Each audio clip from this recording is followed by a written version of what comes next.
এতিয়া ক্ষমতা পালোঁ এতিয়া নিদিওঁ দেই এতিয়া আৰু 30 বছৰলৈকে আমি ধৰি ৰাখিম আৰু আমাৰ মতে হ'ব লাগিব আৰু অহা বাৰটো কেনেকৈ মই ঘূৰি আহিব পাৰোঁ তাৰ কাৰণে কি কৰিব লাগে চিটিং কি কৰিব লাগে চব আমি কৰি আমি ক্ষমতা আমি যে আজি বহুতে কয় যে আমি ফেচবুক পোষ্ট লিখিবলৈ ভয় কৰোঁ আমি এটা অনলাইন ভিডিঅ' বনাবলৈ ভয় কৰোঁ লোকতান্ত্ৰিক দেশৰ ভিতৰত ভয় ক'ত সমালোচনা কৰা নিজৰ স্বাধীন চিন্তাধাৰা ব্যক্ত কৰা সেইটোতো তোমালোকৰ সাংবিধানিক অধিকাৰ আৰু ভাৰতৰ এইটো আমাৰ পৰম্পৰা যে ইয়াত সকলোৱে নিজৰ কথাবোৰ ক'ব পাৰে মই এগ্ৰী কৰিব নোৱাৰোঁ কিন্তু তোমাক জেললৈ কেনেকৈ পঠাব পাৰোঁ আজি সেইটোৱে হৈছে জেললৈ পঠাই দিছে পুলিচ পঠাই দিছে পুলিচৰ কাম সকলোকে কয় যে জুবিন দাই সদায় শুদ্ধ অসমীয়া ভাষা আমি ব্যৱহাৰ কৰিব লাগে তাৰ ওপৰত বিশ্বাস কৰিছে আৰু বহুত আজিৰ তাৰিখত যে নতুন যে কি কনচন চংগা এইবোৰ চব ওলোৱা নাই কিন্তু যথেষ্ট এতিয়াও বহিল এই আপডেট কেনেকৈ হৈছে না মই ইছ্যুতে হওক বা মৈত্ৰী পাতৰ কথাই হওক তেওঁলোকেও নিজৰ লিৰিক্সৰ ভিতৰত অসমীয়া ভাষাৰ ওপৰত যথেষ্ট তেওঁলোকে এতিয়া বহুতে কয় তুমি যেনেকৈ ক'লা বহুতে কয় তেওঁলোকৰ গানবোৰ শুনিলে আমাৰ হেমকোষটো খুলিব লাগে হয়নে নহয় নমস্কাৰ মোৰ নাম গাম্ভীৰ্য মুদৈ মই আছাম ইউনিভাৰ্চিটি শিলচৰৰ মাছ কম ডিপাৰ্টমেণ্টৰ PhD স্কলাৰ আৰু আজি জনতা ষ্টেচনৰ গোটেই অনুষ্ঠানটোলৈ সকলোকে স্বাগতম জনালোঁ আৰু সকলোৱে চিনি পায়েই দাদাক অন্য ধৰণে চিনাকি কৰি দিয়াৰ প্ৰয়োজন নাই তেখেত অসম প্ৰদেশ কংগ্ৰেছৰ সভাপতি খুব এনাৰ্জেটিক সকলোৱে জানোৱেই খুব এনাৰ্জেটিক এজন ইউথ লিডাৰ বুলিয়ে মই কৈছোঁ তেখেতক আৰু দাদা আমি আজি বৰ ফৰ্মেলিটিজ নকৰোঁ যেনেকৈ আপোনাৰ কলেজৰ দিনত কেতিয়াবা চাহৰ আড্ডা হয় আমাৰ ইয়াততো চাহৰে আড্ডা হয় এতিয়া আজি সন্ধিয়া সময় খুব ধুনীয়া সময় 5 বাজি কেইমিনিটমান চাহ দিব লাগিব অকণমান লাহে লাহে খাওঁ আমি আপুনিও খাব এওঁলোকেও খাব ময়ো খাম গতিকে সেই চাহৰ আড্ডাত যেনেকৈ আমি সেই সময়ত মাৰ্ক্সৰ পৰা আহি লেনিনলৈকে নেহেৰু ডাঙৰীয়াৰ পৰা আৰম্ভ কৰি আমি বাজপেয়ী ডাঙৰীয়ালৈকে গগৈ আপোনাৰ তৰুণ গগৈ ডাঙৰীয়াৰ পৰা আমি জুবিন গাৰ্গলৈকে কথা পাতোঁ তেনেকুৱা ধৰণৰ কিছুমান কথা পাতিম য'ত আমাৰ কিছুমান সমস্যা থাকিব আমাৰ কিছুমান আশা থাকিব তেওঁলোকৰ থাকিব সকলোৱে থাকিব সেইখিনি কথা পাতিম কেনে হ'ব ভাল হ'বনে ভাল হ'ব কিন্তু মই দেখিছোঁ তোমালোকৰ মাজত মাত্ৰ ছোৱালী 2গৰাকী তো ছোৱালী সংখ্যা কম হৈছে এইটো মোৰ ফালৰ পৰা মই আপত্তি জনালোঁ যে অহাবাৰ তোমালোকৰ জনতা ষ্টেচনৰ প্ৰগ্ৰামত আহিলে আমি ছোৱালীসকলৰ সংখ্যাটো আগত অলপ বেছি আমি চাবলৈ বিচাৰিম আৰু নিশ্চয় আমি চেষ্টা কৰিম পোনপ্ৰথমতে মই এটা কথা জানিব বিচাৰিছোঁ যিহেতু আপুনি বিদেশত পঢ়া শুনা কৰিছিলে গতিকে আমাৰ মানে এতিয়া Dibrugarh university Guwahati university cotton বা মোৰ আছাম ইউনিভাৰ্চিটি বুলি ক'লে আমি সন্ধিয়া চাহৰ আড্ডা কৰিছিলোঁ আপুনি কেনেকুৱা আড্ডা কৰিছিলে বা তাত কেনেকুৱা ধৰণৰ কথাবিলাক ওলাইছিলে আমাৰ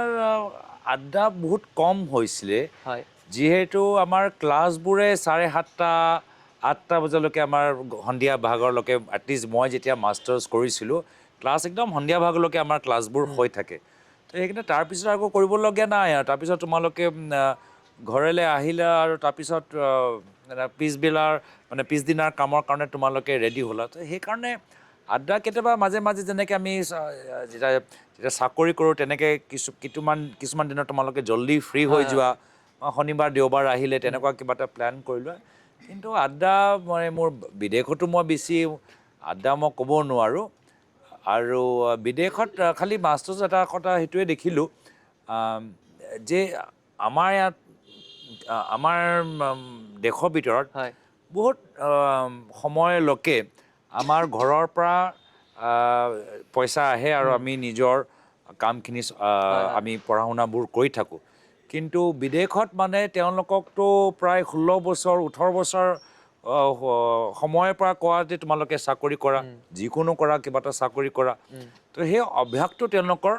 খুব কম সময়ৰ ভিতৰত যি সময়ত আমি জুনিয়ৰ কলেজ কৰি আছোঁ চাকৰি ক্লাছ লগত চাকৰি কৰা সেই অভ্যাসটো একদম কম বয়সত তেওঁলোকৰ সময় কম বয়স মানে কি আৰু আমাতকৈ আগত 16 15 16 18তে তেওঁলোকে কিবা পাৰ্ট টাইম কামখিনি কৰিবলৈ আৰম্ভ কৰে তো সেইটো মই দেখা পালোঁ বেলেগৰ চাই যে তেওঁলোকে সন্ধিয়া ক্লাছ কৰি আকৌ ক'ৰবাত এঘণ্টা ক'ৰবাত তেওঁলোকৰ লাইব্ৰেৰীৰ ভিতৰতে কাম কৰিব ইউনিভাৰ্চিটিৰ ভিতৰতে কাম কৰিব বা তাত যুৱকসকলৰ মাজত ৰেষ্টুৰেণ্টত কাম কৰা খুব সাধাৰণ কথা তো গৈ ৰাতি ৰেষ্টুৰেণ্টত কাম কৰিব তো তেওঁলোকৰ যথেষ্ট মানে কষ্ট মই সেইটো দেখা পালোঁ আমাৰ ইয়াতো এই পৰিৱেশটো লাহে লাহে অলপ আহিছে, কিন্তু এই পৰিৱেশটো আৰু ভাল হ'বলৈ দাদা কি কৰা বা কেনেকৈ ধৰণে ষ্টেপ লোৱা ষ্টুডেণ্টছখিনি বা এজ এ লিডাৰ আপুনি বা কেনেকৈ ভাবে কথাখিনি এইখিনিৰ না কাৰণে? বাহিৰত এটা ডাঙৰ সমস্যা হৈছে যে হাউজিং, মানে ষ্টুডেণ্টৰ য'ত তেওঁলোকে এপাৰ্টমেণ্টত য'ত ভাড়া থাকে, ভাড়া ঘৰত থাকে, তাৰ ৰেণ্টবোৰ বহুত বাঢ়ি গৈছে, সাংঘাতিক। মানে এতিয়া বাহিৰত এটা ডাঙৰ সমস্যা হৈছে যে ষ্টুডেণ্টছবোৰ থাকিব ক'ত, তেওঁলোকৰ কাৰণে হোষ্টেল নাই, হাউজিং নাই। আৰু এতিয়া কি হৈছে যে বাহিৰত মই দেখিছোঁ কিছুমান ইউনিভাৰ্চিটি এতিয়া তেওঁলোকে ৰিয়েল এষ্টেট মাৰ্কেটতে সোমাই গৈছে, তেওঁলোকে এতিয়া ছাবচিডাইজ হাউজিং বনাই আছে ষ্টুডেণ্টছক ৰখাবলৈ কাৰণে। কিন্তু এটা ইউনিভাৰ্চিটিয়ে এতিয়া ইউনিভাৰ্চিটি কাম কৰিব নে তেওঁলোকে লাহে লাহে এপাৰ্টমেণ্ট বনাব, বিল্ডিং বনাব? আৰু ষ্টুডেণ্টৰ যে মানে ক'লোৱে ডাঙৰ ক্ৰাইচিছ হৈছে যে তেওঁলোকৰ বহুত লোন ল'ব লাগে, তেওঁলোকৰ আৰ্থিক দুৰ্বলতাৰ বাবে বহুত লোন ল'ব লাগে। আৰু সেই লোনটো মাৰিবলৈ যাওঁতে প্ৰায় তেওঁলোকৰ 20-25 বছৰ যায়। মানে যেতিয়া এজন ষ্টুডেণ্ট LLB কৰি বা কোনোবা এটা মাষ্টাৰ্ছ কৰি যেতিয়া ওলায়, তাৰ ওপৰত ইমান লোন থাকে, তাৰ 15-20 বছৰ তাৰ সি লোনতে থাকে, সি কেতিয়াও মানে নিজৰ ভৰিত ভালদৰে থিয় হ'বলৈ এটা সুবিধা নাপায়। একে সমস্যাটো ইয়াতো অলপ দেখা পাইছোঁ। আমাৰ অলপ সময় আগতে আমি কথাখিনি পাতিয়ে আছিলোঁ যে আমাৰো ৰেণ্ট দিনে দিনে বাঢ়ি গৈ আছে, গুৱাহাটীৰ পৰা ৰেণ্টবোৰ বাঢ়ি গৈছে। আৰু লোনো যিধৰণে সুবিধা হ'ব লাগে লোন হোৱা নাই। মই অলপ দিন আগতে তেজপুৰ ইউনিভাৰ্চিটি গ'লোঁ, ইউনিভাৰ্চিটি ফিজো কিছুমান আমাৰ চেণ্ট্ৰেল ইউনিভাৰ্চিটি, তেজপুৰ ইউনিভাৰ্চিটি ফিজো যথেষ্ট বেছি। তো এই কিছুমান মই সমস্যাবোৰ দেখা পাইছোঁ যে আমি চৰকাৰ হিচাপে গুৰুত্ব দিয়াটো উচিত। এতিয়া বিভিন্ন ইউনিভাৰ্চিটি আৰু কলেজ ইনষ্টিটিউশ্যনৰ যিহেতু আমাৰ ভাইটি ভণ্টিসকল আছে, গতিকে তেওঁলোকে কিবা কিবি কুৱেশ্যন সুধিব, ইমান দূৰৰ পৰা আহিছে। নমস্কাৰ, মই আপোনাক সুধিব বিচাৰোঁ, আচলতে এটা খুব ডাঙৰ সমস্যা আমাৰ কাৰণে সমস্যা, বেলেগে হয়তো কি ভাবে নাজানো। মই এগৰাকী জেনেৰেল কেটেগৰীৰ ষ্টুডেণ্ট হয়, গতিকে আমি এটা খুব ডাঙৰ সমস্যাৰ সন্মুখীন হওঁ। স্বাধীনতাৰ ৭৫ বছৰ বেছি হ'ল আৰু এতিয়ালৈকে সংৰক্ষণ ব্যৱস্থা চলিয়ে আহিছে। যদি এতিয়াও তেওঁলোকে দাবী কৰে যে আমাৰ কোনো উন্নতি হোৱা নাই, আমাক আৰু সংৰক্ষণ ব্যৱস্থা লাগে, তেনে ক্ষেত্ৰত তেওঁলোকক সংৰক্ষণ ব্যৱস্থা দিয়া হয়। কিন্তু সাধাৰণ শ্ৰেণীৰ যিসকল ছাত্ৰ ছাত্ৰী, তেওঁলোকৰ ক্ষেত্ৰত যথেষ্ট অন্যায় হয়। আপোনালোকে বহুতে নাজানিব পাৰে, কিছুমান এনেকুৱা বিশ্ববিদ্যালয়তো দেখিছোঁ। শেহতীয়া এটা উদাহৰণ আমি ক'ব পাৰোঁ যে তাত নামভৰ্তি হৈ আছিল MA আৰু শূন্য নম্বৰ যিসকলে পাইছে এণ্ট্ৰেঞ্চত, তেওঁলোকৰ ছিট পাইছে, তেওঁলোকৰ এডমিশ্যন হৈছে। সেইসকল আছিল ধৰক 6 জনগোষ্ঠীৰ যিখিনি তেওঁলোকে, কিন্তু জেনেৰেল কেটেগৰী ধৰক 70 পাইছে, 80 পাইছে, তেওঁলোকৰ এডমিশ্যন নহয়গৈ। তেনেকুৱা সমস্যাও হৈছে। এই ক্ষেত্ৰত আপোনালোকে কি ক'ব? না, কোনো উন্নত শিক্ষাৰ পৰা বঞ্চিত হ'ব নালাগে। আৰু আমাৰ ভাল ইউনিভাৰ্চিটি, ভাল মানে ইউনিভাৰ্চিটিৰ সংখ্যা ইমানেই আমাক কম হ'ব নালাগে যে কোনোবাই যে বঞ্চিত হওক। আমাৰ মতে যথেষ্ট সংখ্যক আমাৰ ছিটবোৰ থাকিব লাগে এটা ইউনিভাৰ্চিটিৰ ভিতৰত, আৰু বিভিন্ন ধৰণৰ ইউনিভাৰ্চিটি থাকিব লাগে। ইউনিভাৰ্চিটিৰ ভিতৰতো তেওঁলোকৰ ইনফ্ৰাষ্ট্ৰাকচাৰটো যথেষ্ট হ'ব লাগে, যাৰ ফলত যে কোনোৱে বঞ্চিত নহয়। আৰু আমাৰ সংবিধানতে লিখা আছে, ভাৰতৰ কনষ্টিটিউশ্যনত লিখা আছে যে যি আমাৰ কিছুমান কমিউনিটিজ আছে, শ্বেডিউল কাষ্ট, শ্বেডিউল ট্ৰাইবছ, তেওঁলোকৰ বাবে বিশেষ অনুষ্ঠান বা পদক্ষেপ লোৱাটো আমাৰ সংবিধানৰ ভিতৰতে উল্লেখিত আছে। নমস্কাৰ, মই সুধিব খুজিছোঁ যে মানে সচৰাচৰ দেখা যায় যে যিমান পলিটিচিয়ান আছে বা যিমান ডাঙৰ ডাঙৰ মানুহ আছে, তেওঁলোকে কয় যে অসমীয়া জাতিটোৰ বাবে তেওঁলোকে মানে বিকাশ কৰিব লাগে। তাৰপিছত স্কুল বিদ্যালয় এইবিলাকৰ তেওঁলোকে বিকাশ কৰিব খোজে। কিন্তু দেখা যায় যে যিমান ডাঙৰ নেতাই হওক বা ৰাজনীতিবিদেই হওক বা মন্ত্ৰী MLA যিয়েই হওক, তেওঁলোকৰ ল'ৰা ছোৱালীক নিজৰ মানে ৰাজ্যত নপঢ়ায়, নিজৰ দেশত নপঢ়ায়, বাহিৰত পঢ়ায়। এইটো মানে তেওঁলোকৰ কাৰণে এইটো ফেইলাৰ নে? তেওঁলোকৰ বাবে এইটো কি কৰিব লাগে? তেওঁলোকৰ এইটো আখুৱাবিলাক কিবা আছেনে, কিবা কৰিব লাগে বুলি ভাবে তেওঁলোকে? চাওক, মোৰ গোলাঘাটৰ সাধাৰণ ল'ৰাই আজি ইউক্ৰেইনত পঢ়ে। এতিয়া বহুতখিনি আমাৰে অসমৰ ল'ৰাবোৰ তেওঁলোকোতো আমেৰিকালৈ যায়, ৰিচাৰ্চ কৰিবলৈ যায়। তো আমাৰ সাধাৰণ মানুহবোৰে হওক, দুখীয়া মানুহবোৰে হওক, তেওঁলোকেও যদি সুবিধা পায়, য'ত ভাল, য'ত শিক্ষা ভাল, তাতেই যায়। সেইকাৰণে এইখিনিতে এটা মোৰো কুৱেশ্যন আছিলে দাদা। মানে মই যদি এতিয়া চাওঁ অসমৰ প্ৰেক্ষাপটত, অসমৰ কোনো এটা পলিটিকেল পাৰ্টিৰ কোনো এজন পলিটিচিয়ানৰ সন্তান কোনো এখন চৰকাৰী বিদ্যালয়ত পঢ়া নাই, আৰু এইটো ভাৰতবৰ্ষৰ প্ৰেক্ষাপটতো 100%ই শুদ্ধ হ'ব চাগে বৰ্তমান সময়ত। গতিকে যদি কোনো এজন পলিটিকেল পাৰ্টিৰ বা কোনো এটা পলিটিকেল পাৰ্টিৰে কোনো এজন লিডাৰৰ ষ্টুডেণ্টে মানে গভৰ্ণমেণ্ট স্কুলত নাই পঢ়া তাৰ মানে এইটো নেকি যে তেওঁলোকে গভৰ্ণমেণ্ট স্কুলৰ ওপৰত তেওঁলোকৰ যিটো বিলিভ যে গভৰ্ণমেণ্ট ষ্টুডেণ্ট স্কুলখিনি বা গোটেইখিনি ভাল বুলি সেই বিলিভটো নাইকিয়া হৈ গৈছে নেকি আৰু মানে সেইটোৱে বুজাইছে নেকি নহয় মই যে ক'বলৈ বিচাৰিছোঁ বহুতখিনি মানুহ চৰকাৰী শিক্ষাৰ পৰা ওলাই সাধাৰণ মানুহ কৈছে অৰাজনৈতিক তেওঁলোকে নিজে চৰকাৰী স্কুলৰ ভিতৰত পঢ়া শুনা কৰাৰ পিছত তেওঁলোকে নিজৰ ল'ৰা ছোৱালীক প্ৰাইভেট স্কুলত পঢ়ায় সাধাৰণ মানুহৰ কথা কৈছোঁ দেই আৰু যদি মই মিছা কথা কৈছোঁ মোক কৈ দিয়ক হয় হয় সাধাৰণ মানুহৰ কথা কৈছোঁ অৰাজনৈতিক তেওঁলোকেও চৰকাৰী স্কুলৰ পৰা ওলাইছে সুবিধা পায় য'ত নিজৰ ভাল শিক্ষা দিব পাৰে প্ৰাইভেট স্কুল প্ৰাইভেট কলেজ তেওঁলোকে নিজে কৰিছে তো সেইকাৰণে যিদৰে সিদ্ধান্ত অৰাজনৈতিক ব্যক্তিসকলো কৰিছে একে সিদ্ধান্তটো আমাৰ ৰাজনীতিবিদসকলেও কৈছে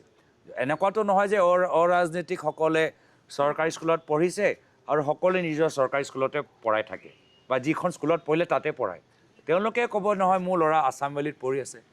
তেওঁলোকে ক'ব মোৰ ল'ৰা ডন বস্কোত পঢ়ি আছে তেওঁলোকে ক'ব মই নিজৰ ল'ৰাটো এডিনবাৰালৈ পঠাইছোঁ আমেৰিকালৈ পঠাইছোঁ পুনেলৈ পঠাইছোঁ সাধাৰণ মূল কথা হ'ল যে প্ৰত্যেকজনৰ উদ্দেশ্য থাকে যে যি মোৰ ওচৰত যিমান মোৰ ক্ষমতা সেই হিচাপে উন্নত শিক্ষা য'তে হওক মই নিজৰ ল'ৰা ছোৱালীক দিবলৈ বিচাৰোঁ যদি কোনোবা গাঁৱৰ স্কুলত পঢ়িছে সিজনে বিচাৰিব যে মই নিজৰ ল'ৰা ছোৱালীক চহৰৰ স্কুলত পঢ়াওঁ যদি কোনোবাই মেট্ৰিকলৈকে নিজে পঢ়িছে সিজনে আশা কৰিব মই ল'ৰাটো মই BA কৰাম যদি কোনোবাই MA কৰিছে সি ভাবিব মই নিজৰ ল'ৰাটো PhD কৰাম তো সকলোৱে আশা কৰে যে মই যি শিক্ষা পালোঁ তাতকৈ আৰু মই যে জীৱন পালোঁ যাপন কৰিলোঁ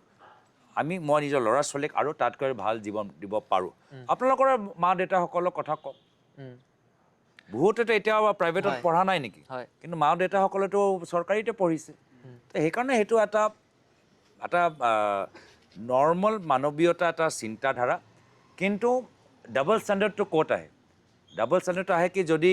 এজন ৰাজনীতিবিদে কৈছে যে আমি চৰকাৰী শিক্ষা অনুষ্ঠানবোৰ ভাল কৰিব লাগে আৰু পিছত গৈ নকৰে এইটো হ'ল ডাবল ষ্টেণ্ডাৰ্ড যদি কয় যে নহয় আমি শিক্ষাৰ অনুষ্ঠানবোৰ ভাল কৰিব লাগিব শিক্ষা পৰিৱেশটো ভাল কৰিব লাগিব কিন্তু শিক্ষা ক্ষেত্ৰত এটাও এনেকুৱা পদক্ষেপ লোৱা নাই যাৰ বাবে আমাৰ ইনফ্ৰাষ্ট্ৰাকচাৰ ইম্প্ৰুভ হ'ব পাৰে যাৰ বাবে আমাৰ টিচাৰসকলৰ মনোবল মটিভেশ্যন ইম্প্ৰুভ হ'ব পাৰে যাৰ বাবে আমাৰ কোৱালিটি অফ টিচিং ইম্প্ৰুভ হ'ব পাৰে যাৰ বাবে আমাৰ কোৱালিটি অফ এডুকেশ্যন ইম্প্ৰুভ হ'ব পাৰে সেইটো হ'ল ডাবল ষ্টেণ্ডাৰ্ডছ কি ক'লা কিন্তু যেতিয়া ক্ষমতা পালা যেতিয়া একো নকৰিলে এতিয়া মই বাৰম্বাৰ কৈ থাকোঁ যে মই আৰু মই দেখাব লাগিব তো প্ৰমাণ দিব লাগিব এতিয়া মোক বহুতে মই নিজে কওঁ যে মই এজন এডুকেশ্যনৰ সাংসদ হিচাপে হ'বলৈ বিচাৰোঁ মোৰ সাংসদ হিচাপে মই শিক্ষাৰ ওপৰত জোৰ দিবলৈ বিচাৰোঁ তো মই যেতিয়া যোৱা 10 বছৰ কলিয়াবৰ লোকসভা সাংসদ আছিলোঁ মই কি কৰিলোঁ মই কেনেকৈ প্ৰমাণ দিলোঁ যে আমাৰ যে উন্নয়নৰ পুঁজি থাকে MP লেড চৰকাৰৰ পৰা যি পুঁজি পাওঁ উন্নয়নৰ ক্ষেত্ৰত খৰচ কৰিবলৈ তাৰ আটাইতকৈ ডাঙৰ পাৰ্চেণ্টেজ মই শিক্ষানুষ্ঠানৰ ওপৰত খৰচ কৰিছোঁ সেই হিচাপে মই এডুকেশ্যনৰ MP মই ক'ৰবাত ছায়েন্স লেবৰেটৰী বনাইছোঁ মই ক'ৰবাত কলেজৰ ক্লাছৰুম বনাইছোঁ ক'ৰবাত মই গোলাঘাট ল কলেজত গাৰ্লছৰ হোষ্টেল বনাইছোঁ তো এনেধৰণৰ মই নিজৰ সীমিত ক্ষমতা যোগেদি শিক্ষাৰ ওপৰত মই এনেদৰে কামখিনি কৰিছোঁ মই 50টা স্কুলৰ ৰান্ধনি ঘৰ আমি উন্নত কৰিছোঁ য'ত মিড ডে মিলৰ আহাৰ তাত বনোৱা যায় এনেদৰে আমি কামখিনি কৰি আছোঁ দাদা মই পাৰ্চনেলি মই বহুত দিনৰ পৰা লক্ষ্য কৰিছোঁ যেতিয়া আপুনি প্ৰথম অসমৰ ৰাজনীতিলৈ আহিছিলে আৰু আজিৰ অহাৰ পিছত আপোনাৰ যি মানে কথনশৈলী ইমান ধুনীয়া অসমীয়া কয় আৰু এনেকুৱা কিছুমান অসমীয়া কয় আমি সাধাৰণতে অসমীয়া কৈ থকা মানুহে ডিক্সনেৰী অভিধান খুলিবলগীয়া হয় গতিকে এই এতিয়াও বহুত ভুল হয় মোৰ হয় বাৰু কিন্তু এতিয়াওতো ছ'চিয়েল মিডিয়াত মোৰ কি কনচন জংগা এইবোৰ চাবলৈ ওলোৱা নাই নেকি কিন্তু যথেষ্ট এতিয়াও ভুল হ'ল গতিকে এই আপডেটটো কেনেকৈ হৈছে না মই সকলৰ লগত কথাখিনি পাতি সকলৰ কথাবোৰ শুনি যিহেতু মই অসমত মই ডাঙৰ হোৱা নাই মই সদায় দিল্লীত ডাঙৰ হ'লোঁ আৰু তাত আমাৰ অসমীয়া ছ'চাইটি বহুত সীমিত আমি খালি মা দেউতাৰ লগতে আমি অসমীয়াত আমি কথাবোৰ পাতোঁ আৰু সাধাৰণতে নিজৰ বন্ধুসকলৰ লগত আমি হিন্দীত কথা পাতোঁ সেইকাৰণে হিন্দী মই অলপ আগৰ পৰাই মই দিল্লীত ডাঙৰ হোৱাৰ বাবে মই হিন্দীটো মই ভালকৈ ক'ব পাৰোঁ আৰু অসমীয়াৰ ইমানো মোৰ শুদ্ধ নহয় কিন্তু ভাষা ক্ষেত্ৰত মই আজিৰ তাৰিখত আজি এইকেইটা দিন মই আমাৰ জুবিন দাৰ মই ইণ্টাৰভিউবোৰ চাই আছোঁ আৰু বহুত এনেকুৱা আৰ্টিষ্টৰ ইণ্টাৰভিউবোৰ চাই আছোঁ যিসকলে জুবিন দাৰ লগত পাৰফৰ্ম কৰিছে আৰু তেওঁলোকে কয় যে জুবিন দাই সদায় উচ্চাৰণৰ ওপৰত বহুত জোৰ দিছিল তেওঁলোকে কয় যে জুবিন দাই সদায় শুদ্ধ অসমীয়া ভাষা আমি ব্যৱহাৰ কৰিব লাগে তাৰ ওপৰত বিশ্বাস কৰিছিল আৰু বহুত আজিৰ তাৰিখত যে নতুন যে যিসকল আমাৰ ছিংগাৰ্ছ ওলাইছে বিশ্বতে হওক বা মৈত্ৰেয় পাটৰ কথাই হওক তেওঁলোকৰ নিজৰ লিৰিক্সৰ ভিতৰত অসমীয়া ভাষাৰ ওপৰত যথেষ্ট তেওঁলোকে ধুনীয়া শব্দ কয় এতিয়া বহুতে কয় যে তুমি যেনেকৈ ক'লা বহুতে কয় তেওঁলোকৰ গানবোৰ শুনিলে আমাৰ হেমকোষটো খুলিব লাগে হয়নে নহয় তো এইটো মই ভাবোঁ এটা ভাল কথা যে আধুনিক সময়তো আমি অসমীয়া ভাষা কিছু পুৰণি শব্দ লগত কিছু নতুন শব্দও ব্যৱহাৰ কৰাটো ভাল এতিয়া মৈত্ৰী পাটৰ ৰাহুল গৌতম শৰ্মা তেওঁলোকৰ গানবোৰ যেতিয়া শুনে নহয় সঁচাকৈ অভিধান খুলিব লগা হয় নিশ্চয় এই প্ৰসংগতে আপুনি জুবিন গাৰ্গৰ কথা ক'লে তো মই যদি আপোনাক কওঁ যে জুবিন গাৰ্গ কি বুলি আপুনি কেইটামান বাক্যত যদি কয় কেনেকৈ ক'ব জুবিন গাৰ্গ কি বুলি আপোনাৰ অনুভৱ মানে স্পষ্টবাদী এজন প্ৰাউড এছামিজ যিজনে অসমীয়া চলচ্চিত্ৰ আৰু সংগীত জগতক উদ্ধাৰ কৰিলে আৰু যিজনৰ মেৰুদণ্ড আছিল এইখিনিয়ে মই আৰু এটা কথা শুনিব বিচাৰোঁ কালি নে পৰহি হয়তো শ্বেয়াৰ কৰিছে ভৃগু কাশ্যপৰ এটা ক্লিপ যে ভৃগু কাশ্যপে আপোনাৰ এটা থিম চং গাইছিলে আৰু তাত আপুনি কডৰ কথা কৈছিলে আপোনাৰ সংগীতৰো এটা জাৰ্ণি আছে নেকি বাৰু ক'ৰবাত লুকাই বস্তু চাওক মই কলেজৰ সময়ত মই ডান্সাৰ আছিলোঁ মই কলেজৰ সময়ত মই নিজৰ ডান্স টীমৰ মেম্বাৰ আছিলোঁ আৰু মই কৰিঅ'গ্ৰাফাৰ আছিলোঁ তো এজন কৰিঅ'গ্ৰাফাৰ সদায় যিসকলে ডান্স কৰে জানেই মই ৱেষ্টাৰ্ণ ডান্স কৰিছোঁ এটা বিট ওপৰত চলে তো কৰিঅ'গ্ৰাফাৰ বা ডান্সাৰে সদায় মানে শুনি থাকে যে 1 2 3 4 5 6 7 8 তো 8 বিটৰ ওপৰত তেওঁলোকৰ ষ্টেপছবোৰ বনায় তো সেই হিচাপে সেইকাৰণে এজন ডান্সাৰ হিচাপে বা যিজনে কৰিঅ'গ্ৰাফি কৰিছিল মিউজিকৰ সম্পৰ্কত মই বহুত মানে জানিবলৈ বুজিবলৈ শিকিবলৈ চেষ্টা কৰি থাকোঁ আৰু আজিও মই স্পটিফাই যোগেদি নতুন নতুন অসমীয়া গীত ক'ত ওলাইছে বা ৱেষ্টাৰ্ণ গীত কি ভাল এতিয়া নতুন বিশ্বতৰ গানটো শুনিলোঁ সি যে ভাল ভিডিঅ' বনাইছে ইয়ডিলিঙো কৰিছে তো সেইকাৰণে মই এইবোৰ চব কথা জানি ভাল পাওঁ এতিয়া দিনত মই কিমাননো মই পলিটিক্সৰ কথা পাতি থাকিম আৰু কেতিয়াবা মিউজিক কথাবোৰো পাতি ভাল পাওঁ আৰু কি কয় ভৃগুৰ লগত ভাল লাগিলে যে সি মোক অনুমতি দিলে মই ভাবা নাছিলোঁ যে সি এজন একাম্প্লিছ ছিংগাৰ মোৰ পৰা যে ডাইৰেকশ্যন আৰু গাইডেঞ্চ ল'ব মই ভাবোঁ সেইটো তেওঁৰ হিউমিলিটি নহ'লে এজন ছিংগাৰ হিচাপে মোক ক'ব পাৰিলেহেঁতেন কি দাদা মইহে গায়ক আপুনি ইমান মোক পৰামৰ্শ দিব নালাগে কিন্তু সি যে ইমান অ'পন মই যি ফিডবেক দিলোঁ কি তুমি নিজৰ সুৰটো সলোৱা নিজৰ লিৰিক্সবোৰ অলপ চেঞ্জ কৰা নিজৰ বিটছবোৰ অলপ চেঞ্জ কৰা সেই যে মোক সুবিধাটো মোক দিলে মই তাৰ বাবে মই তাৰে উদাৰতা দেখাই আৰু যোৱাৰ কাৰণে ভালো পাইছোঁ বুলি কৈছে এই গাহৰিও ভাল খোৱালে মোক সেইটোও মই ভাল পালোঁ খাই কি ভাল পাই পিছে মই চব খাই ভাল পাওঁ আমাৰ থলুৱা সাজবোৰ অলপ বেছি ভাল পাওঁ কিন্তু খাই মই চব ভাল পাওঁ খোৱাৰ প্ৰতি মোৰ বহুত এটা ইণ্টাৰেষ্ট আৰু মোক বেছি জীৱনত একো নালাগে কিন্তু খাই নতুন নতুন কথা নতুন নতুন ঠাই যাই ভাল পাওঁ মই ডেম'গ্ৰাফি ৰিলেটেড এটা কুৱেশ্যন সুধিব বিচাৰোঁ যিহেতু আমাৰ ভাৰতবৰ্ষখন এখন উন্নয়নশীল ৰাষ্ট্ৰ ইয়াত বৰ্তমানেও যথেষ্ট আমাৰ অসমতো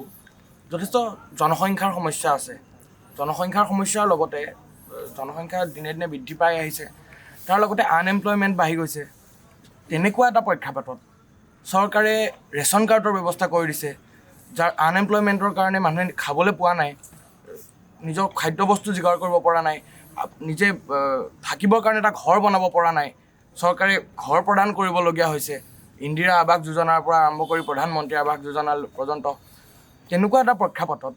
যেতিয়া এজন মুখ্যমন্ত্ৰীয়ে জনসংখ্যা বৃদ্ধি কৰিবলৈ কয় এজনৰ সলনি ৩-৪জন জন্ম দিবলৈ কয় তেতিয়া আপুনি কি ভাবে লং টাৰ্মত এই বস্তুটোৱে কেনেকুৱা এফেক্ট কৰিব কম্পিটিশ্যন বাঢ়িব তাৰ লগে লগে আনএমপ্লয়মেণ্ট বাঢ়িব এনেকুৱা ধৰণৰ সমস্যাবিলাক কেৱল মাত্ৰ ৰাজনীতিত জয়ী হ'বৰ কাৰণে এনেকুৱাবিলাক কথা ক'লে আমাৰ আহিবলগীয়া প্ৰজন্মটোৰ ওপৰত কেনেকুৱা ধৰণৰ এফেক্ট কৰিব। ইতিমধ্যে আমাৰ মাটিৰ সমস্যা হৈছে। গাঁৱৰ মানুহবিলাকৰ ঘৰত ল'ৰা ছোৱালীৰ ভাগত মাটি নপৰা হৈছে, যাৰ কাৰণে খেতি কৰাত অসুবিধা হৈছে। চহৰত আমি দেখিবলৈ পাইছোঁ ঘৰবিলাক বহুত ওপৰলৈ গৈছে, তো ভূমিকম্প আহিলে বহুত ভয় থাকে, মাটিৰ অভাৱ হৈছে, যাৰ কাৰণে আমি বনাঞ্চল ধ্বংস কৰিবলগীয়া হৈছে। তেনেকুৱা এটা প্ৰেক্ষাপটত যদি আকৌ জনসংখ্যা বৃদ্ধি কৰিবলৈ কোৱা হয়, ডেভেলপমেণ্টৰ 4টা ষ্টেজত আমি যেনে তেনে 3ৰ পৰা 4ফালে আহিবলৈ লৈছোঁহে। যদি মুখ্যমন্ত্ৰীয়ে তেনেকুৱা ধৰণৰ কথাবিলাক কৈ আমাক আকৌ প্ৰথমৰ ষ্টেজটোলৈ, ডেভেলপমেণ্টৰ প্ৰথমৰ ষ্টেজটোলৈ ঘূৰাই পঠিয়ায়, তেতিয়া ভৱিষ্যতত কেনেকুৱা ইম্পেক্ট হ'ব বুলি আপুনি ভাবে? চাওক, মূল কথা হ'ল যে আমি যিসকল পাব্লিক লাইফত আছোঁ, ৰাজহুৱা জীৱনত আছোঁ, আজি সামাজিক মাধ্যম যোগেদি বহুতে আমাক চায়, আৰু সেইকাৰণে আমি কি কথাবোৰ কওঁ, কেনেদৰে কওঁ, খুব ভাবি চিন্তা কৰাৰ পিছতহে প্ৰকাশ কৰিব লাগে। যিহেতু নজনাকৈ বহুতখিনি মানুহ জীৱনৰ ওপৰত, তেওঁলোকৰ চিন্তাৰ ওপৰত আমি প্ৰভাৱ পেলাব পাৰোঁ। তো মূল কথা মই ভাবোঁ, যিসকল ৰাজহুৱা জীৱনত আছে, বিশেষকৈ ৰাজনীতিবিদ, যেতিয়া আমি নিজৰ দৃষ্টি, নিজৰ সংকল্প, নিজৰ সপোনৰ কথা ৰাইজৰ মাজত ক'বই লাগিব। মাছ কমিউনিকেশ্যন, এইটো আমি জনসাধাৰণক বুজাব লাগিব যে আমি কি বিচাৰোঁ, আমাৰ চিন্তা কি, আৰু জনসাধাৰণেও জানিবলৈ বিচাৰে যে আপোনালোকে কি ভাবিছে, আজিৰ তাৰিখত আপোনালোকৰ দৃষ্টি কি, আপোনালোকৰ সংকল্প কি, আপোনালোকৰ পৰিকল্পনা কি, নে আপোনালোকে খালী ভোট বিচাৰিছে, আপোনালোকে আমাক কিবা কাৰণে কৰিব, আপুনি কোনকেইটা বিষয়ৰ ওপৰত প্ৰাথমিকতা দিবলৈ বিচাৰে।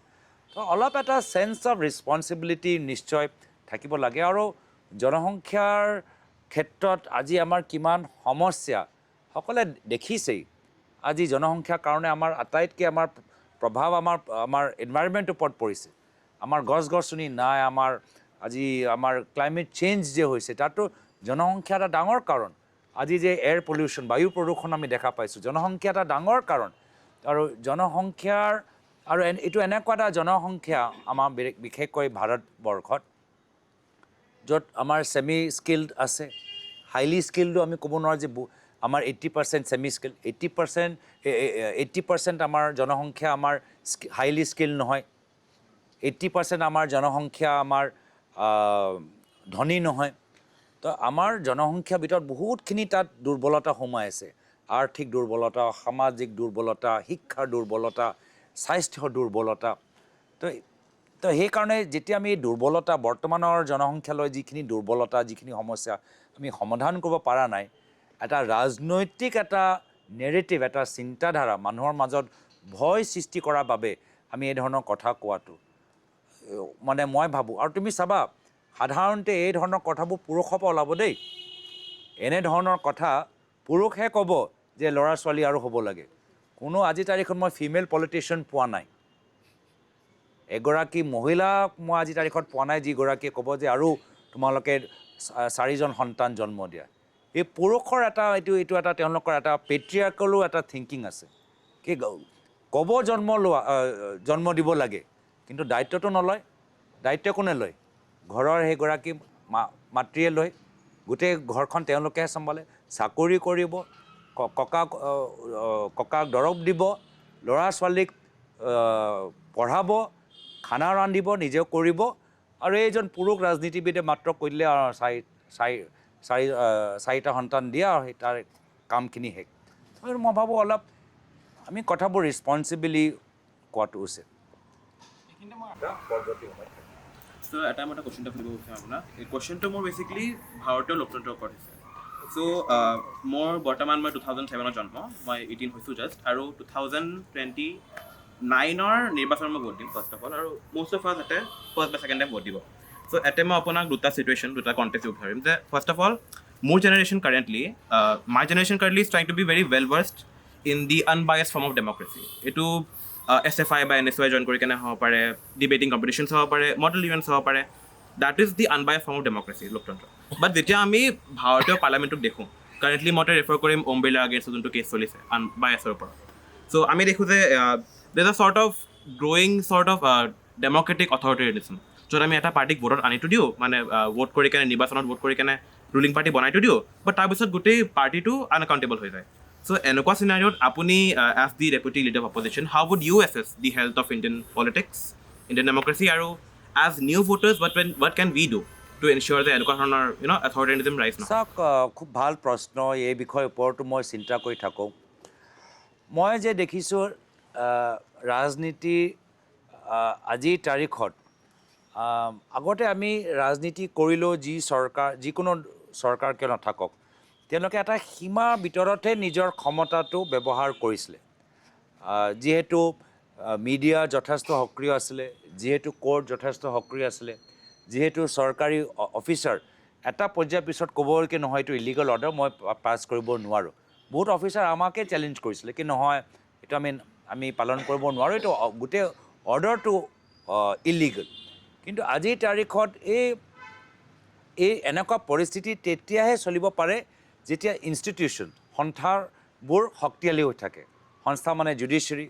সংস্থা মানে ল এনফৰ্চমেণ্ট এজেঞ্চি পুলিচ সংস্থা মানে মিডিয়া সংস্থা মানে আমাৰ চৰকাৰী ডিপাৰ্টমেণ্টবোৰ গভৰ্ণমেণ্ট অফিচিয়েলছ বিউৰ'ক্ৰেচি সংস্থা মানে পাৰ্লিয়ামেণ্ট বিধানসভা পঞ্চায়ত মিউনিচিপালিটি তো সেইকাৰণে ইনষ্টিটিউশ্যনৰ ওপৰত আমি যথেষ্ট জোৰ দিব লাগে যে কেনেদৰে মিউনিচিপালিটি পঞ্চায়ত বিধানসভা লোকসভা চিভিল কোৰ্ট হাই কোৰ্ট সুপ্ৰিম কোৰ্ট পুলিচ চৰকাৰী হস্পিটেল আমি এই ধৰণৰ ইনষ্টিটিউশ্যনছবোৰ আৰু কেনেদৰে আৰু আধুনিক মাধ্যমেৰে আৰু ইফেক্টিভ কৰিব পাৰোঁ তেতিয়া এটা ৱৰ্কিং ডেম'ক্ৰেচি থাকিব যি গণতন্ত্ৰৰ ভিতৰত মানুহৰ যি সুবিধা তেওঁলোকে এটা সৰলভাৱে তেওঁলোকে পাব কিন্তু এতিয়া কি হৈছে যে এতিয়া যিসকল ক্ষমতাত আছে আৰু ক্ষমতা লাগে আৰু সেইকাৰণে এই বিভিন্ন সংস্থাত নিজৰ মানুহ তেওঁলোকে বঢ়াই দিছে যিজনে এতিয়া সংস্থাৰ যে পৰম্পৰা সংস্থাৰ যে নীতি নিয়ম সংস্থাৰ যে সীমা সেইটো তেওঁলোকে ওপৰত গুৰুত্ব নিদি যি ওপৰৰ পৰা নিৰ্দেশ আহে সেই হিচাপে চলায় আৰু যাৰ ফলত এটা অলপ এক্সট্ৰিম পৰ্যায়লৈ গৈছে আজি বহুতে কয় যে আমি ফেচবুক পোষ্ট লিখিবলৈ ভয় কৰোঁ আমি এটা অনলাইন ভিডিঅ' বনাবলৈ ভয় কৰোঁ লোকতান্ত্ৰিক দেশৰ ভিতৰত ভয় ক'ত সমালোচনা কৰা নিজৰ স্বাধীন চিন্তাধাৰা ব্যক্ত কৰা সেইটোতো তোমালোকৰ সাংবিধানিক অধিকাৰ আৰু ভাৰতৰ এইটো আমাৰ পৰম্পৰা যে ইয়াত সকলোৱে নিজৰ কথাবোৰ ক'ব পাৰে মই এগ্ৰী কৰিব নোৱাৰোঁ কিন্তু তোমাক জেললৈ কেনেকৈ পঠাব পাৰোঁ কিন্তু আজি সেইটোৱে হৈছে জেললৈ পঠাই দিছে পুলিচ পঠাই দিছে পুলিচৰ কাম তোমাৰ সকলৰ বাক স্বাধীনতা ৰোধ কৰা নহয় না পুলিচৰ কাম হ'ল চোৰ ডকাইতক ধৰা কিন্তু আজি সেইবোৰ হোৱা নাই ড্ৰাগছ বন্ধ হোৱা নাই তো মই দেখোঁ যে দুটা ট্ৰেণ্ড হৈ আছে এটা হ'ল যে এটা চিন্তা আছে যে আমি ক্ষমতা পালে আৰু কেনেদৰে আমি ক্ষমতা ল'ব পাৰোঁ হাতত আৰু বেলেগক আমি দম দিব পাৰোঁ আমি সেই ধৰণৰ ৰাজনীতিৰ ওপৰত বিশ্বাস কৰোঁ আমি ইলেকশ্যন জিকিলোঁ 5 বছৰ এতিয়া মোৰ মতে চলিব লাগিব বাকী চব মনে মনে থাকা এটা বেলেগ পৃথক চিন্তাধাৰা হ'ল কি নহয় লোকতন্ত্ৰ মানে সদায় ৰাইজে ৰজা হৈ থাকিব মই ইলেকশ্যন জিকা পিছতো 5 বছৰ সদায় ৰাইজ যে আমাতকৈ বেছি শক্তিশালী হ'ব লাগে আৰু ৰাইজক সদায় মোক ভয় কৰিব লাগে বা সন্মান কৰিব লাগে ৰাইজৰ হাতৰ ওচৰত বিভিন্ন ধৰণৰ অস্ত্ৰবোৰ থাকিব লাগে তেনেধৰণৰ আমি এটা ৰাজনীতি কৰোঁ তেনেধৰণৰ এটা সমাজ গঢ় দিওঁ সেইটো এটা চিন্তাধাৰা সেইকাৰণে আমাৰ যেতিয়া কংগ্ৰেছৰ চৰকাৰ আছিলে আমি কি বনালোঁ আমি বনালোঁ right to information RTI act যাৰ জৰিয়তে যদি এজন অফিচাৰে ভালকৈ উত্তৰ নিদিয়ে সি জেললৈ যাব লাগিব দিব লাগিবই এজন সাধাৰণ নাগৰিকৰ প্ৰশ্নৰ উত্তৰ চৰকাৰী বিষয়াই দিব লাগিব এটা আইন সৃষ্টি কৰা গ'ল য'ত নাগৰিক চৰকাৰী বিষয়াতকৈ বেছি গুৰুত্বপূৰ্ণ বা সমান কিন্তু আজিতো লাহে লাহে RTIটো নাইকিয়া হৈ গৈছে বহুত RTI উত্তৰবোৰ নাযায় বা RTI এক্টিভিষ্টৰ ওচৰত পুলিচ যায় মনে মনে থকা বেছি RTI মাৰি আছা তোমালোকে তো দুটাই ট্ৰেণ্ড আজিৰ তাৰিখত চলি আছে এটা ক্ষমতা বিকেন্দ্ৰীকৰণৰ ফালে যি আমি বাংলাদেশত দেখা পাইছোঁ যি আমি শ্ৰীলংকাত দেখা পাইছোঁ যি আমি নেপালত দেখা পাইছোঁ যে ৰাইজে কৈছে নহয় আমি ক্ষমতা বিকেন্দ্ৰীকৰণ হোৱাটো বিচাৰোঁ এটা দল এটা পক্ষ এজন মানুহৰ সদায় শাসন চলি থাকিব এইটো আমি নামানো আমি নৱপ্ৰজন্ম আমি যুৱক আমি ওলাই আহিছোঁ আমাক নিজৰ ক্ষমতা লাগিবই ভাল হওক বেয়া হওক আমাৰ নিজৰ বাক স্বাধীনতা আমি বিচাৰিছোঁ এটা এফালে গৈ আছে আৰু এটা আনফালে এটা হৈছে কি নহয় এতিয়া ক্ষমতা পালোঁ এতিয়া এৰি নিদিওঁ দেই এতিয়া আৰু 30 বছৰলৈকে আমি ধৰি ৰাখিম আৰু আমাৰ মতে হ'ব লাগিব আৰু বাৰটো কেনেকৈ মই ঘূৰাইব পাৰোঁ তাৰ কাৰণে কি কৰিব লাগে চিটিং কি কৰিব লাগে চব আমি কৰি আমি ক্ষমতা আমি আচলতে দিওঁ আৰু বৰ্তমান সময়ত নেতাবিলাকে নিজকে ৰজা বুলি ভাবিব লৈছে নিশ্চয় মানে ক্ষমতা খুব এট্ৰেক্টিভ আৰু এডিক্টিভ নিচা বহুতে কয় যে ৰাজনীতি এটা নিচা ক্ষমতা এটা নিচা আৰু এবাৰ নিচাটো যদি মূৰত ধৰা পৰে তাৰপিছত আৰু সেইটো তুমি ক্ষমতা বাহিৰত থাকিবই নোৱাৰা লাগিবই আৰু সেই নিচাটো তুমি কেনেকৈ লোৱা মানে ক্ষমতা ব্যৱহাৰ কৰি আৰু ক্ষমতাটো কেনেকৈ ব্যৱহাৰ কৰা কাৰোবাক দম দি ৰাজনৈতিক বিৰোধীসকলক জেললৈ পঠায় ভুল অভিযোগ দি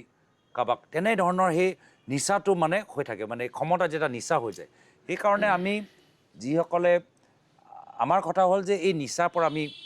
সাৱধান হ'ব লাগে ক্ষমতা আমাক লাগে আমিও ক্ষমতা বিচাৰোঁ কিন্তু যি উদ্দেশ্যলৈ আমি ৰাজনীতিত ভৰি দিছোঁ তাৰ কাৰণে ক্ষমতা বিচাৰোঁ অসমক সেৱা কৰা ৰাজনৈতিক মাধ্যম যোগেদি অসমৰ সমাজত ভাল এটা প্ৰভাৱ পেলোৱা ৰাজনৈতিক মাধ্যম যোগেদি আমাৰ অসমৰ লোকতান্ত্ৰিক আৰু সাংবিধানিক গণতান্ত্ৰিক আদৰ্শ ধৰি ৰখা সংৰক্ষণ দিয়া ৰাজনীতিৰ জৰিয়তে আৰু সেইকাৰণে ক্ষমতা আমাৰ কাৰণে নিচা নহয় ক্ষমতা আমাৰ কাৰণে ৰাইজক সেৱা কৰা মাত্ৰ এটা মাধ্যম ঠিক আছে দাদা একাপ চাহ খাই ব'লা ঠিক আছে এতিয়া চাহ খাই আকৌ আৰম্ভ কৰোঁ আমি অকণমান হয় এবাৰ অকণমান বেছি চিৰিয়াছ হৈ গৈছিলে অলপ হয় নাই এতিয়া আমাৰ বেলেগ কুৱেশ্যনো সুধিবলগীয়া থাকে গতিকে এবাৰ এইফালৰ পৰা অকণমান অলপ ভালকৈ বেছি চিৰিয়াছো নহয় দাদাও এইকেইদিন পূৰা ৰাজনীতি কৰি হয়তো বৰো হৈ গৈছে বৰ হোৱা নাই কিন্তু কথাবোৰ মানে কেতিয়াবা বেলেগ এটা কথাবোৰ গৈ মানে লাগে সীমিত বিষয়ৰ ওপৰতে মানে চলি আছে আৰু বৰটো নহয় বৰ কেনে ছাৰ নমস্কাৰ মোৰ প্ৰশ্নটো হ'ল যে বৰ্তমান সময়ত এআই আৰু টেকন'লজি বহুত আগুৱাই গৈ আছে কিন্তু সেইটো হিচাপত আমি যদি চাইনাত চাবলৈ যাওঁ চাইনাৰ এতিয়া বহুত সৰু ষ্টুডেণ্টকে এতিয়া এআই শিক্ষাটো দিয়া হৈছে বা টেকন'লজিৰ ফালৰ পৰা সিহঁতে বহুত বেছি আগবঢ়া কিন্তু সেনেকুৱা হিচাপত চাব গ'লে আমাৰ ইণ্ডিয়াত ইউথ বহুত আছে কিন্তু সেই লেভেলত কিন্তু আমাৰ ইণ্ডিয়াত ষ্টুডেণ্টখিনি কিন্তু সেই অপৰচুনিটি দিয়া নাই বা এআই বা যিটো টেকন'লজি বা সেই জাগাটোত মানে যদি আমি নিজৰ স্কিলটো ডেভেলপ কৰাৰ কাৰণে যদি আমি তেনেকুৱা ধৰণৰ শিক্ষা গ্ৰহণ কৰিব বিচাৰোঁ তেনেহ'লে আমি এটা বহুত বেছি হাই বাজেট এটা লৈ পেলাই আমি সেই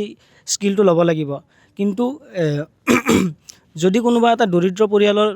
ল'ৰা এটা যদি এআই বা ভিডিঅ' এডিটিং বা তেনেকুৱা ধৰণৰ কিবা এটা প্ৰফেচনেল স্কিল যদি শিকিব বিচাৰে তেনেহ'লে সেই স্কিলটো শিকিবৰ কাৰণে তেহঁতে সেই স্কিলটো শিকিব নোৱাৰিব কাৰণ তেওঁলোকৰ ওচৰত সিমানখিনি পইচা নাথাকে বেছিকেলি এইটোৱে ক'ব বিচাৰিছে এআইৰ কাৰণে অকল এআই মানে এআই ভিডিঅ' এডিটিং তেনেকুৱা ধৰণৰ স্কিল শিকিব গ'লে মানে বহুত কষ্টলি হয় কিন্তু চাইনা নিচিনা দেশত কিন্তু বহুত সৰুৰে পৰা ক্লাছ 5-6ৰ ষ্টুডেণ্টকে এইবোৰ বস্তু বহুত সৰুৰে পৰা শিকাই গৈ আছে কিন্তু আমাৰ ইণ্ডিয়াত তেনেকুৱা ধৰণৰ একো নায়েই আৰু স্কুটি দি আছে ভাল মাৰ্ক লৈ যেতিয়া পাছ কৰে তেতিয়া স্কুটি দিয়ে কিন্তু স্কুটিটো বেছি প্ৰয়োজন নে এটা লেপটপ বা কম্পিউটাৰ বেছি প্ৰয়োজন স্কুটিখন লৈ পেলাই নিজৰ জীৱনটো আগুৱাই লৈ যাব পাৰিব না লেপটপ এটা বা কম্পিউটাৰ এটা যদি চৰকাৰে দিয়াৰ ব্যৱস্থা এটা কৰে বা তেনেকুৱা ধৰণৰ কিবা এটা কৰে তেনেহ'লে সেই গেজেটটো লৈ পেলাই ষ্টুডেণ্টটো কিবা এটা শিকি পেলাই নিজৰ জীৱনটো আগুৱাই লৈ যাব পাৰিব চ' তেনেকুৱা বিষয়ত আপোনালোকে কি ভাবে বা আপোনালোকৰ ফিউচাৰ প্লেনিং কি আছে মই 100% একমত যে আমাৰ অসম বা ভাৰতবৰ্ষৰ আটাইতকৈ ডাঙৰ সম্পদ হ'ল আমাৰ মানৱ সম্পদ কিন্তু সম্পদ তেতিয়াই হৈ থাকিব যেতিয়ালৈকে আমি তেওঁলোকৰ শিক্ষা চিকিৎসা আৰু স্কিলিং ওপৰত আমি ইনভেষ্ট কৰোঁ নহ'লে তেওঁলোকে নিবনুৱা হৈ যাব আৰু আমি মানুহ নিবনুৱা হোৱাটো নিবিচাৰোঁ আমি সম্পদ হিচাপে মাত্ৰ অসমৰ বাবে নহয় গোটেই পৃথিৱীৰ বাবে সম্পদ হৈ থাকক আৰু সেইকাৰণে স্কিলিং ওপৰত বহুত মেছিভ আমাৰ কাম কৰিব লাগিব চাইনাত তোমালোকে ঠিক ক'লা যে তেওঁলোকে ভকেশ্যনেল ট্ৰেইনিং পৰা আৰম্ভ কৰি স্পৰ্টছৰ পৰা আৰম্ভ কৰি এডুকেশ্যনৰ ওপৰত বহুত তেওঁলোকে জোৰ দিয়ে মানে ইনফ্ৰাষ্ট্ৰাকচাৰৰ ক্ষেত্ৰতো কোচেছৰ ক্ষেত্ৰতো আৰু বহুতখিনি ছাপৰ্ট এটা দিয়ে আৰু যদি আমি এই সময়ত যদি আমি নিদিওঁ মই ভাবোঁ অহা 30 বছৰত আমাৰ ভাৰতৰ আমি যি আমাৰ সম্ভাৱনা আছে আমি সেইটো কেতিয়াও আচিভ কৰিব নোৱাৰিম তো সেইকাৰণে আজিও এডুকেশ্যন স্কিলিং ওপৰত বহুত জোৰ দিয়াটো উচিত ক'ৰবাত এআই এতিয়াও শিকাইছে কিন্তু আজিও মই দেখিছোঁ যে একে আমাৰ ইউনিভাৰ্চিটি পাব্লিক এডুকেশ্যন ছিষ্টেমত যিমান আমি ষ্ট্ৰং কৰিব লাগে কৰা নাই আৰু বহুতখিনি পাব্লিক এডুকেশ্যন ইনষ্টিটিউশ্যনত কি হৈছে আমি নিজৰ ভাল পোৱা মানুহজনক হেডমাষ্টাৰ ভাইচ চাঞ্চেলৰ আমি বনাই দিলোঁ যিজনে ইউনিভাৰ্চিটিক কেনেদৰে আগুৱাই লৈ যাব লাগে সেইটো কথা নহয় ৰাজনৈতিকভাৱে সেই ইউনিভাৰ্চিটিত ল'ৰা ছোৱালীৰ মাজত কি ব্ৰেইন ৱাছ কৰিব লাগে কি সোমাব লাগে তাৰ ওপৰত বেছি জোৰ দিয়ে তো বিজ্ঞানৰ ৰাস্তাৰ পৰা ছ'চিয়েল ষ্টাডিজৰ পৰা আমি আঁতৰি আমি পলিটিকেলি আমি মানুহক আমি ল'ৰা ছোৱালীবোৰক কেনেকৈ ব্ৰেইন ৱাছ কৰিব পাৰোঁ তেনেকুৱা এটা পৰিস্থিতি যেন হৈ আছে মই অনুভৱ কৰোঁ তোমাৰ ওচৰত মাইক আছে নমস্কাৰ মই সুধিব খুজিছোঁ যে চবে আপোনাক ইমান চিৰিয়াছ কুৱেশ্যন সুধিছে মই অকণমান ব্যতিক্ৰমী আৰু আমোদজনক প্ৰশ্ন এটা সুধিছোঁ বাৰু আপোনাক যিহেতু এইটো ফেব্ৰুৱাৰী মান্থ হয় ভেলেণ্টাইন মান্থ হয় তো আপোনাৰ কাৰণে প্ৰেমৰ সংজ্ঞা কি আপুনি এনে আপোনাৰ প্ৰথম অনুভৱ কেনেকুৱা আছিলে প্ৰেমক লৈ সেইটো অকণমান জানিব বিচাৰোঁ বেলেগ বেলেগ বয়সত বেলেগ বেলেগ মানে কলেজীয়া জীৱনৰ কথাই কওকচোন কলেজৰ প্ৰেমটো বেছি মানে একদম এক্সাইটিং প্ৰেম তেতিয়া তাত এটা নতুন নতুন ৰিলেশ্যনশ্বিপ নতুন নতুন ক্ৰাছ নতুন নতুন এট্ৰেকশ্যন বহুত মানে ষ্ট্ৰেছ আৰু মানে মোক ভাল পায় নাপায় মই ইমপ্ৰেছ কৰিব পাৰিছোঁ নাপায় বহুত ষ্ট্ৰেছ মানে এতিয়া পৰিয়াল বনোৱাৰ পিছত সেই প্ৰেমটো তেনেকুৱা সেই ষ্ট্ৰেছটো নাই তেতিয়াতো কাকো ইমপ্ৰেছ কৰিব নালাগে তো সেই সময়ত বহুত ইমপ্ৰেছ কৰোঁতে মানে বহুত মানে ষ্ট্ৰেছ থাকে আৰু মোৰ কাৰণে ভাল মই ভেলেণ্টাইন্স ডে'ত সেই সময়ত মই এনজয় কৰিছিলোঁ কলেজত যেতিয়া আছিলোঁ কিন্তু এতিয়া যেতিয়া মোৰ বিয়া হ'ল বা মানে এটা বয়সৰ পিছত ভেলেণ্টাইন্স ডে' মোৰ কাৰণে ইমান মানে গুৰুত্ব নহয় যিহেতু নিজৰ কলেজৰ সময়ত আমি ভাবোঁ যে সেই ভেলেণ্টাইন্স ডে' সময়ত আমি কিবা এটা বিশেষ প্লেনিং কৰিব লাগিব নিজৰ প্ৰেম দেখাবলৈ কিন্তু যেতিয়া তোমালোকৰ ছিৰিয়াছ ৰিলেশ্যনশ্বিপ হয় 8 বছৰ 5 বছৰ 4 বছৰ হয় তেতিয়া তোমালোকে এটা দিনৰ কাৰণে চাই নাথাকা তোমালোকে চোৱা কি কোন সময়ত মোৰ যিজনৰ লগত মই ৰিলেশ্যনশ্বিপত আছোঁ তেওঁলোকৰ কি সমস্যা তেওঁলোকৰ কি অভাৱ তেওঁলোকে কি বিচাৰিছে আজি কিবা তেওঁলোকৰ ষ্ট্ৰেছ কি সেই ষ্ট্ৰেছৰ সময়ত মই কিবা সহায় কৰিব পাৰোঁ নেকি তেওঁলোকে যদি কিবা পৰিয়ালত কাৰোবাক হেৰুৱালে সেই দুখৰ সময়ত মই থাকিব পাৰোঁ নেকি সেইখিনি কাম তেওঁলোকে বহুতখিনি কাম কৰিবলগীয়া আছে মই সেই কামটো অলপ বাৰ্ডনটো ল'ব পাৰোঁ নেকি সেইখিনি কাম মই ভাবোঁ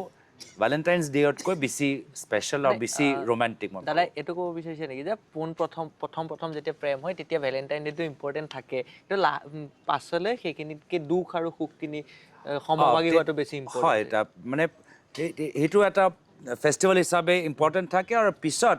তোমালোকৰ প্ৰতিটো দিনত প্ৰতিটো মানে সময়ত তোমালোকৰ টিউনিংটো কি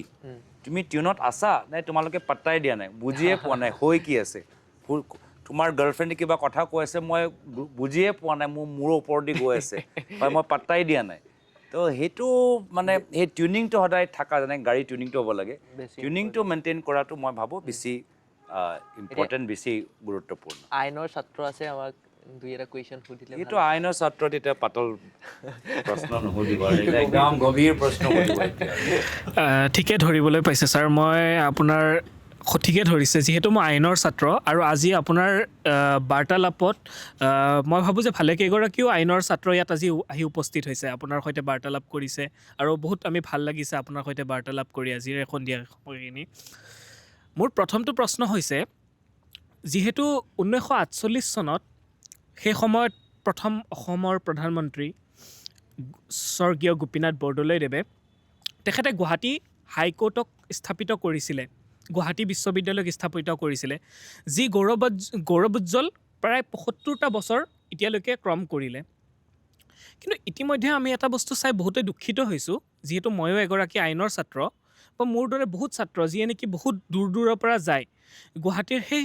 সেই মাদকতা বা সেই ঠাইখিনিত নিজৰ আইনৰ যি অভিজ্ঞতা তাত ল'বলৈ যায় তেনে ক্ষেত্ৰত যেতিয়া হাইকোৰ্টখন কেৱল মাত্ৰ গুৱাহাটী আৰু উত্তৰ গুৱাহাটীৰ মাজত সংযোগী এখন ব্ৰিজ বনাই 6 লেনযুক্ত ব্ৰিজৰ মাজেৰে সেইটো ফালে লৈ গ'ল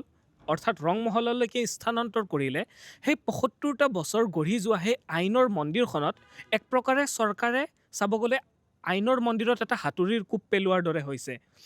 আৰু তেনে ক্ষেত্ৰত যদি চাবলৈ যাওঁ তেনেকুৱা বহুত অফিচ আছে, DC অফিচ হওক, তেনেকুৱা বহুত ডাঙৰ ডাঙৰ অফিচবোৰ অলৰেডি ইতিমধ্যে তেওঁলোকক ধ্বংস কৰি তাত পাৰ্ক খুলিছে, নতুন নতুন মুনাফা কৰা চৰকাৰী আঁচনি অহা কিছুমান বস্তু খুলি দিছে। কিন্তু সেই সময়ৰ বা সেই ঠাইখিনিৰ যিটো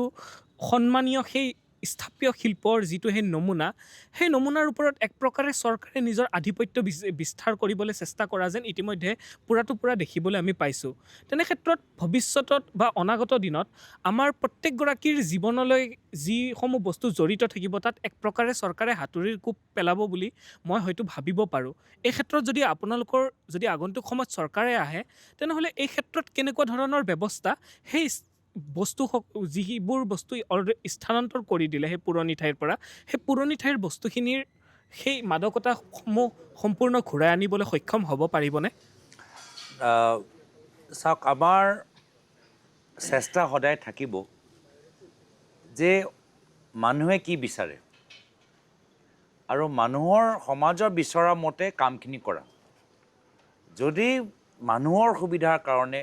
মানুহে যদি বিচাৰে, সমাজে যদি বিচাৰে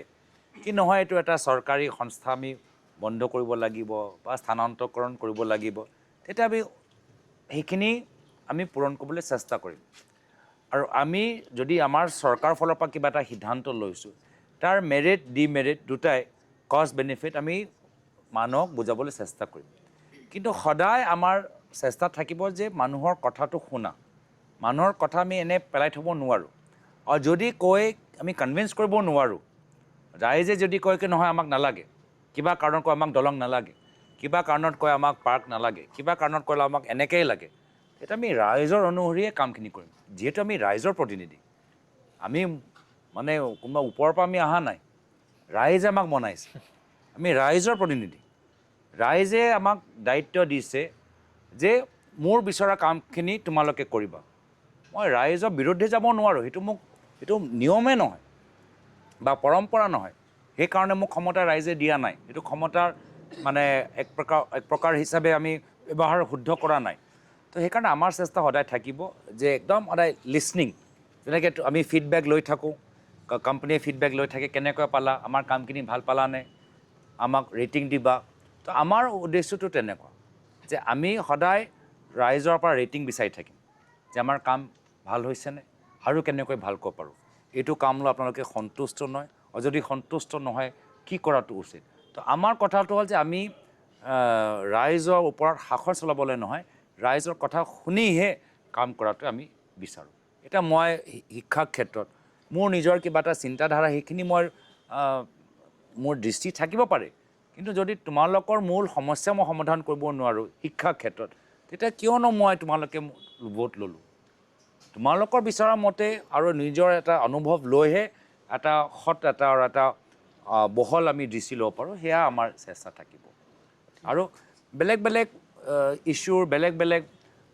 দাবী থাকিব পাৰে, DC বাংলালৈ বেলেগ দাবী থাকিব পাৰে, হাইকোৰ্টলৈ বেলেগ দাবী থাকিব পাৰে, কেছ বাই কেছ মেটাৰ আমিহে ক'ব পাৰোঁ। এটা ব্লেংকেট আমি ৰুল বনোৱাটো উচিত নহয়। গুৰুত্বপূৰ্ণ কুৱেশ্যন কৰিছে, ঐতিহ্যসমূহৰ লগত আমি ৰিলেট হৈ থকাটোও প্ৰয়োজনীয়। এতিয়া আমি এটা নেক্সট কুৱেশ্যন লওঁ। কোৱা। মোৰ কুৱেশ্যন আছিল যে NEP আণ্ডাৰত FYOGৰ পৰা FYIMP ষ্টাৰ্ট হৈছে, কিন্তু FYGPত দেখা যায় যে নতুন বহুত কোৰ্চ আৰু লগতে ছাবজেক্ট যেনেকৈ BSc, SCC, MDC ইণ্ট্ৰডিউচ কৰিছে, য'ত মানে এটা ষ্ট্ৰীমৰ ছাত্ৰই বেলেগ এটা ষ্ট্ৰীমৰ ছাবজেক্ট পঢ়িব লাগে। এতিয়া বিচাৰক নিবিচাৰক সেইটো পঢ়াটো মানে বাধ্যতামূলক। এতিয়া তাত মানে এটা প্ৰেছাৰ ক্ৰিয়েট হয় ষ্টুডেণ্টৰ,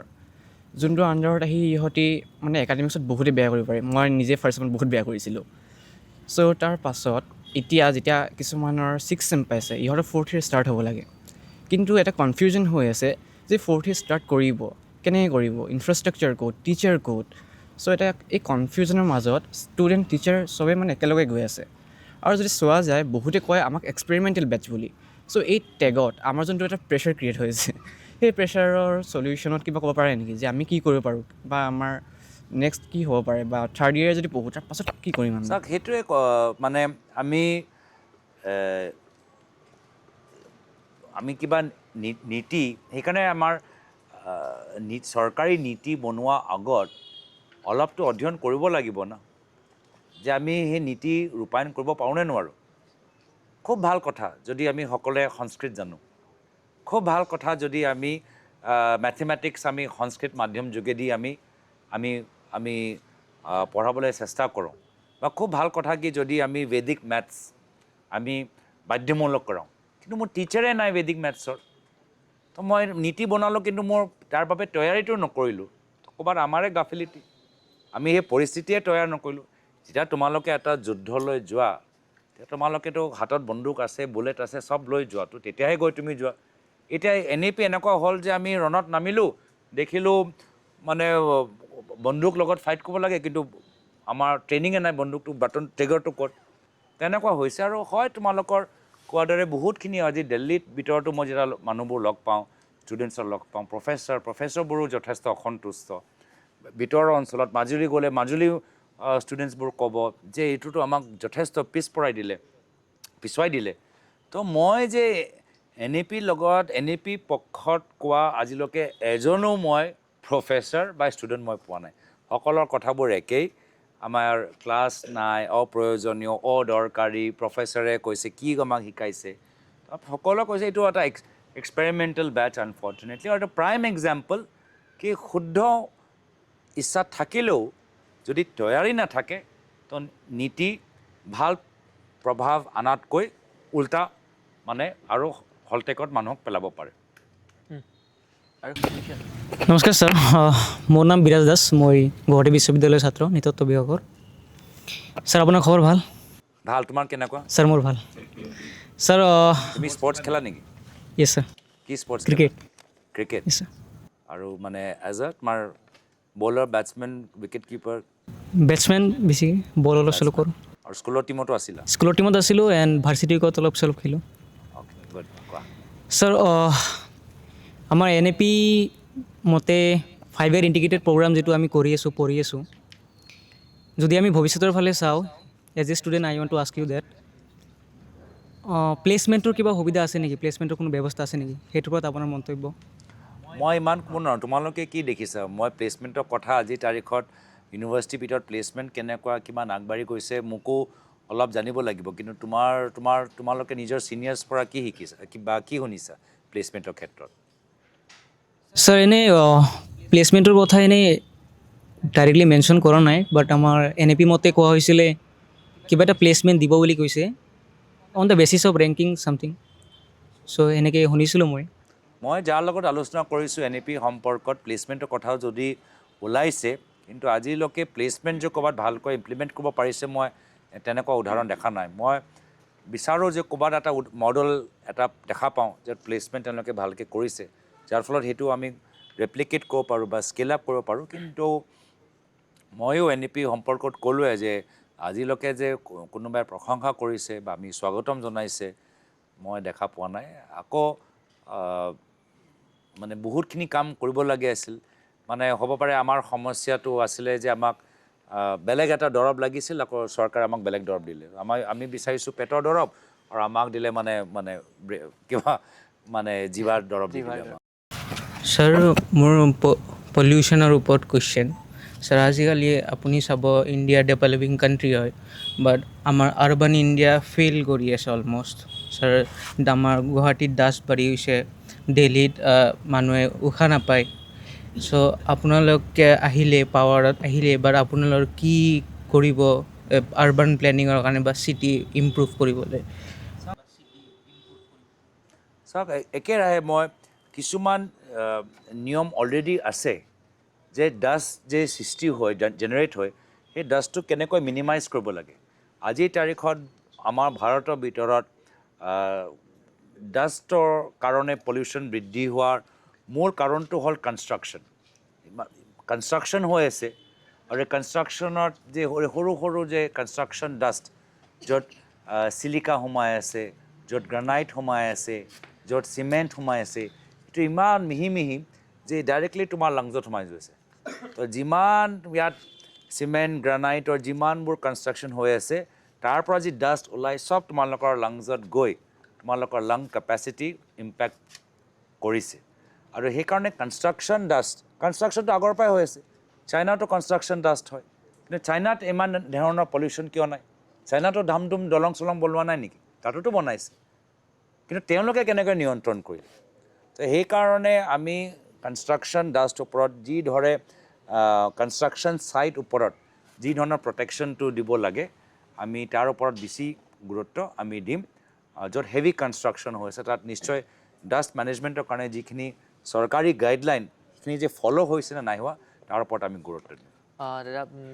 আমি অনুষ্ঠানৰ শেষলৈ আহিছোঁ যথেষ্ট সময় হৈ গৈছে মোৰ এটা পোনপটীয়া প্ৰশ্ন আপোনালৈ আছিলে যে অসমৰ ৰাইজে এইবাৰ কংগ্ৰেছক কিয় ভোট দিব নহয় অসমৰ ইউথে গৌৰৱ গগৈক কিয় নিজৰ লিডাৰ হিচাপে বাচিব কাৰণ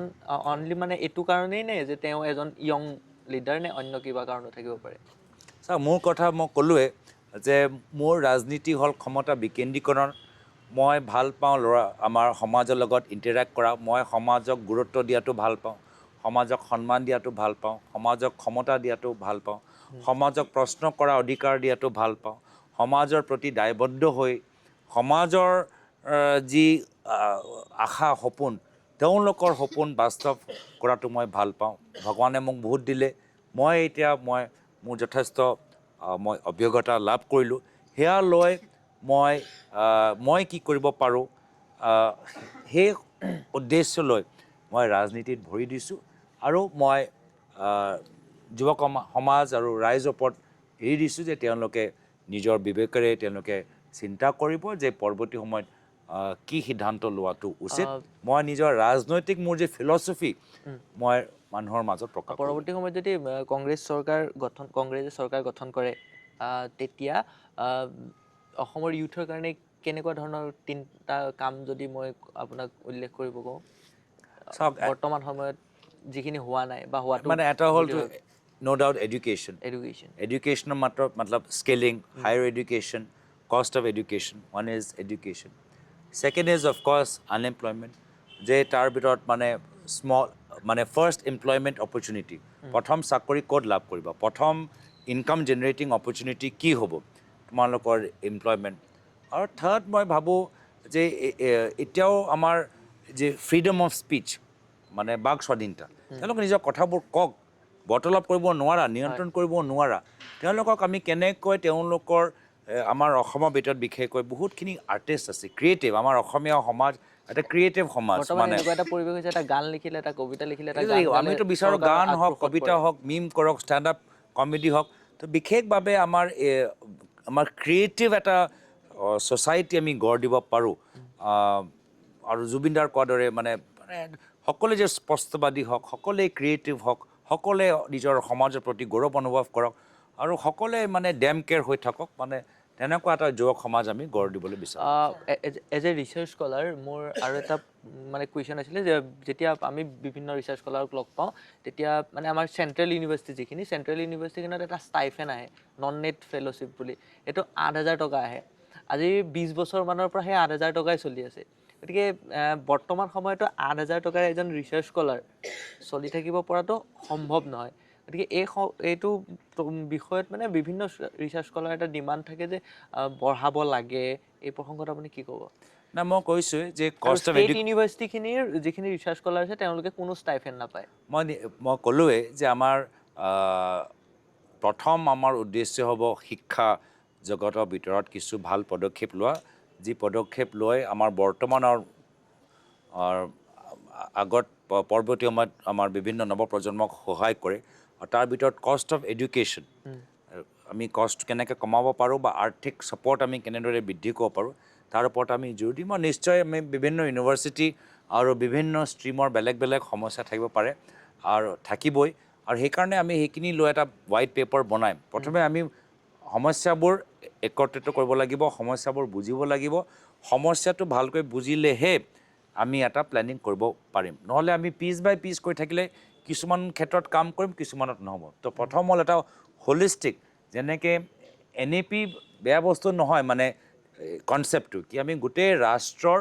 বাবে গোটেই দেশৰ বাবে আমি এটা শিক্ষা নীতি বনাই আছোঁ তো যদিও ৰূপায়ণৰ ক্ষেত্ৰত কৰোঁতে কিছুমান ভুল হ'ল একেৰাহে অসমৰ ভিতৰতো আমাৰ এটা ষ্টেট এডুকেশ্যন এটা ভিজন হ'ব লাগে য'ত আমাৰ যিখিনি সমস্যা যিখিনি আশা বা যিখিনি সপোন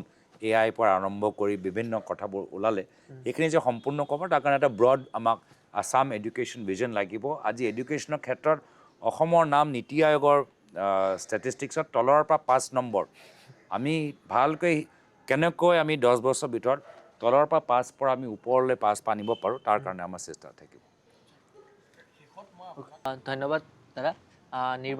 আগন্তুক নিৰ্বাচন আহি আছে, এই সময়ত ইমান সময় দিয়াৰ বাবে আপোনালৈ অশেষ ধন্যবাদ জ্ঞাপন কৰিলোঁ জনতা ষ্টেচনৰ তৰফৰ পৰা, আৰু লগতে Guwahati university, Cotton, B Barooah, law college, JB